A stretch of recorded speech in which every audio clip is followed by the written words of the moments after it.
पास आए। কাউকে পাওয়ার জন্য ছটফট করে লাভ নাই।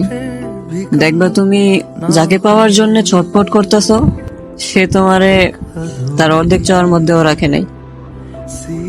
দুনিয়ার কাউরে এত মরিয়া হইয়া চাইতে নাই যাতে কইরা সে তোমারে সস্তা পাইবা ডাস্টবিনে না ফেলা দেয়। মানুষরে যত কম চাইবা, মানুষের কাছে নিজেরে যত কম প্রকাশ করবা, দেখবা তুমি তত বেশি ভালো আছো। একবার যদি নিজেরে ভাইঙ্গা চুইরা প্রকাশ করে ফেলো, তারপর মানুষ যদি একবার যাই না যায় তুমি তারে কতটা চাও, যদি যাই না যায় তার প্রতি তুমি কতখানি দুর্বল, তখন দেখবা তুমি আর ভালো নেই, ভালো থাকতেও পারবা না। কঠিন হলেও এটাই সত্য, ভালোবাসা যত কম প্রকাশ করা যায় তত সুন্দর মায়াময়।